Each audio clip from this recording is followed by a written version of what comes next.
So the House Oversight Committee now demanding a briefing from the Secret Service after Saturday's close call and the third attempt on President Trump's life. Let's break it all down because we were dealing with a man on a mission. So he starts in Los Angeles, where he lives. He takes a train. I mean, no one does that. Takes a train to Chicago and then to D.C. He had one mission. He gets a room at the Hilton Hotel, and he starts right here. This is where the suspect ran. This is the security location. This is where the magnetometers were at the time.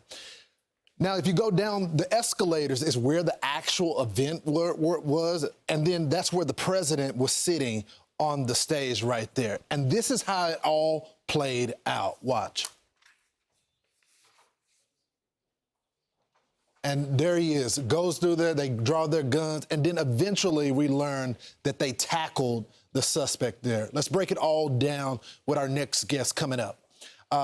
Let's bring in former Secret Service agent Tim Miller. So Tim, obviously we have to say that the law enforcement on the ground, they ran into danger. They did a great job running into danger, but the planning is what is under scrutiny today. What did you make of the planning? No, Lawrence, you're 100% right. Here we go again. Heroic agents taking life-saving measures in the midst of horrible circumstances. We saw that play out in Butler and again in Palm Beach, and here we go again. And to your point, the Secret Service is a mission-oriented agency that does proactive security. That's right. I've done that site as an advance agent. I've been there probably 50 or 100 times. It's a difficult site. We used to have a director that said failing to plan is planning to fail. And what we're seeing time and time again, to your point, is the effort before anybody arrives is what's at stake here. And it's important to remember, you know, in our history of our country, there have only been 10 realistic assassination attempts. President Trump has had 4 in the last 19 months. So something is broken. We have to look at what it is, and we've got to get to the root of the problem.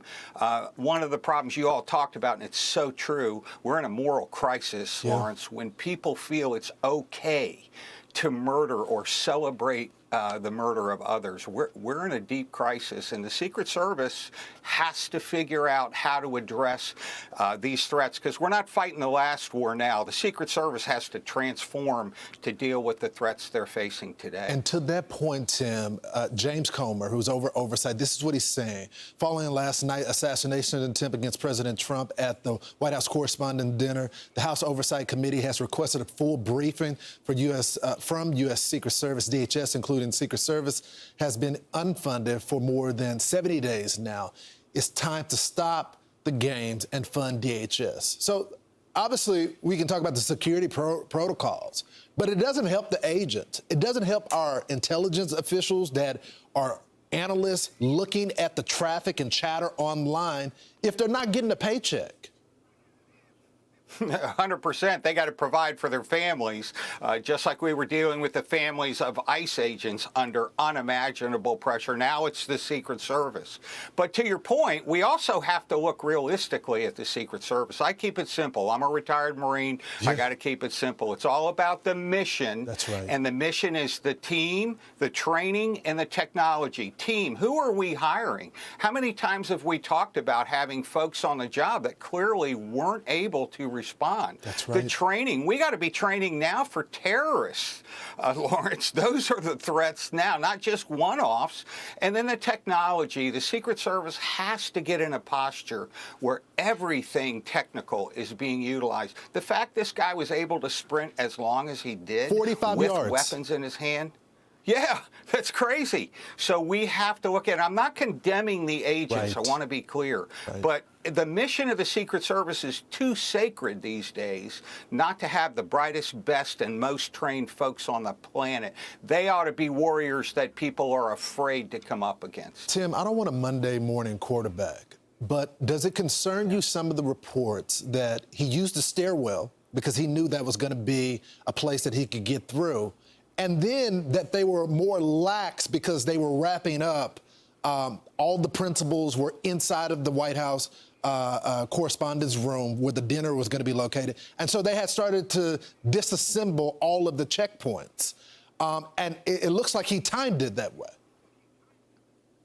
Yeah, 100%. The president, thank God, he's okay. He was spot on that we have to think about the planning, but we also have to think about the heroism of the agents while at the same time restructuring. Here's what we live in a world now where it could have been. Can you imagine if there were multiple attackers and our enemies are watching? That's right. We have to, even at checkpoints, we need to put some ballistic protection up there. We need to rethink everything we're doing because, again, it's not about the Secret Service. It's about the mission. We have to have our elected leaders able to go to events without fear. And we saw it again, an event that was targeted and successfully attacked. Thank God President Trump and his family are well. So true. The Hilton released this statement. They're saying the well-being, safety, and security of the team members and guests remain our top priority, and we are fully cooperating with law enforcement in their investigation. The hotel operation under stringent security protocols for the property as directed by the U.S. Secret Service, which led security for the event in coordination with a wide range of security teams, including local Washington, D.C. police and hotel security. I did have the opportunity to talk to the president that night as I was coming back to New York. He considered himself to be a blessed man, but I mean, you only get so much grace, and he's averaging one major attack a year. So hopefully they can get this under control, Tim. Thank you so much for your service and your insight this morning. It's an honor to be with you, brother. Hey everyone, I'm Emily Campagno. Catch me and my co-hosts Harris Faulkner and Kaylee McEnany on Outnumbered every weekday at 12 p.m. Eastern, or set your DVR. Also, don't forget to subscribe to the Fox News YouTube page for daily highlights.